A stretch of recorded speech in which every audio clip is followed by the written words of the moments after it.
मित्रों, आज मैं जब यहां आया हूं तब भाग्यलक्ष्मी मां को प्रणाम कर मेरी बात की शुरुआत करना चाहता हूं। मैं यहां आया हूं तब भद्राचलम राम मंदिर को भी प्रणाम कर मेरी बात की शुरुआत करना चाहता हूं।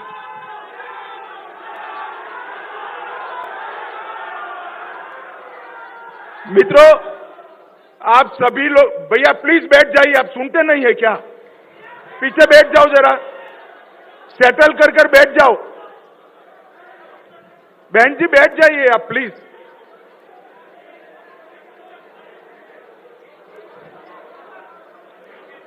मित्रों, आप सभी जानते हैं,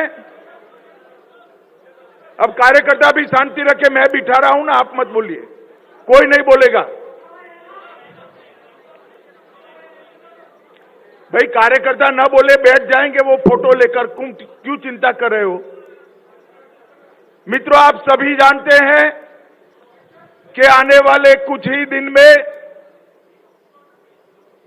लोकसभा चुनाव की घोषणा होने वाली है और अप्रैल और मई में हमारा ये महान देश, इसके मतदाता आने वाले 5 साल तक इस देश का शासन किस पार्टी के साथ होगा, किस व्यक्ति के पास होगा, इसका निर्णय करने वाले हैं, फैसला करने वाले हैं। और वो जो फैसला करने वाले हैं उसमें आप सभी का बहुत महत्वपूर्ण रोल है, बहुत महत्वपूर्ण योगदान रहने वाला है।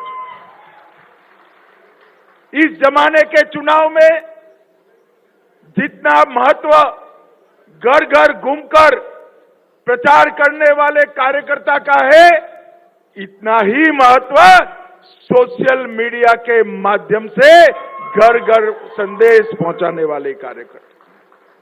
मित्रों, देश की जनता ने एक प्रकार से तय कर लिया है। मैं करीब करीब देश के सभी राज्यों से होकर यहां आया हूं।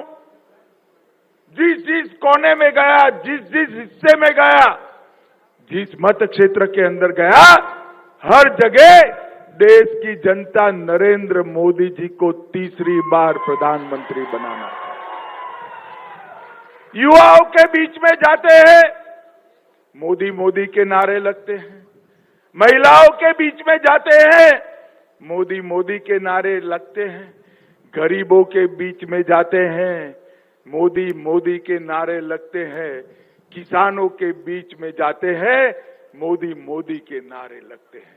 मगर मैं आज आप सभी को मिलने के लिए, आपसे बात करने के लिए इसलिए आया हूं कि चुनाव तेलंगाना में भारतीय जनता पार्टी को और मजबूत कर 12 से ज्यादा सीटें भारतीय जनता पार्टी की जिताने का चुनाव।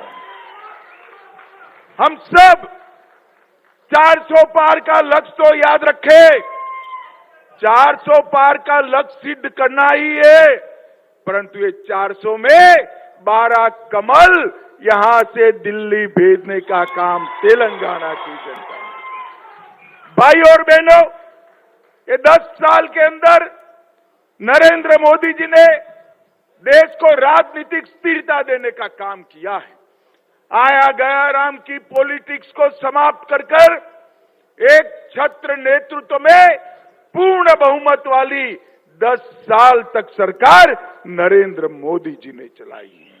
नरेंद्र मोदी जी ने 10 साल में भ्रष्टाचार मुक्त शासन दिया है। मैं बाद में बात करूंगा टीआरएस और कांग्रेस की लाखों करोड़ों रुपए के घपले, घोटाले, भ्रष्टाचार, इनके सामने आरोप हुए। नरेंद्र मोदी जी पर 25 पैसे का आरोप हमारे विरोधी भी नहीं लगा। नरेंद्र मोदी ने जन कल्याण की नीतियों वाला शासन दिया है।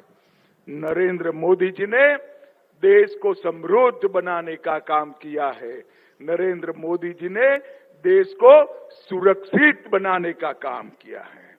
हम जब शासन में आए, 11वें नंबर की अर्थव्यवस्था थे, आज फिर से चुनाव में जा रहे हैं।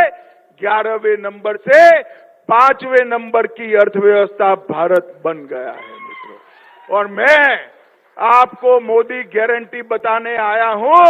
मोदी जी का गारंटी है, तीसरी बार मोदी जी को प्रधानमंत्री बनाओ, दुनिया में तीसरे नंबर का इकोनॉमी हम बन जाएंगे। मोदी जी ने सबसे तेज बढ़ती हुई इकोनॉमी देने का काम किया है और मोदी जी ने 60 करोड़ गरीबों को गरीबी का पूरा दुख भोगने वाले लोगों के जीवन स्तर को उठाने का काम किया है। आज भारत स्मार्ट डेटा कंजम्पशन में दुनिया में नंबर 1 है, फिनटेक में नंबर 1 है, मोबाइल मैन्युफैक्चरिंग में नंबर 2 है, तीसरा बड़ा एविएशन मार्केट है, तीसरा बड़ा ऑटो मार्केट है और चंद्रमा के दक्षिण ध्रुव पर पहुंचने वाला भारत पहला देश है मित्रों। ये गौरव मोदी जी ने दिया है। मोदी जी के 10 साल सारे वादों के समाप्ति के 10 साल है। मैं आपको बताना चाहता हूं, मैं पार्टी का अध्यक्ष था। 2019 में हम मैनिफेस्टो रिलीज कर रहे थे, संकल्प पत्र घोषित कर रहे थे। उस वक्त पत्रकार पूछते थे, पहला पेज तो ऐसा है जो कभी भी पूरा नहीं होगा। मैं भी निरुत्तर था। पहले पेज में क्या था?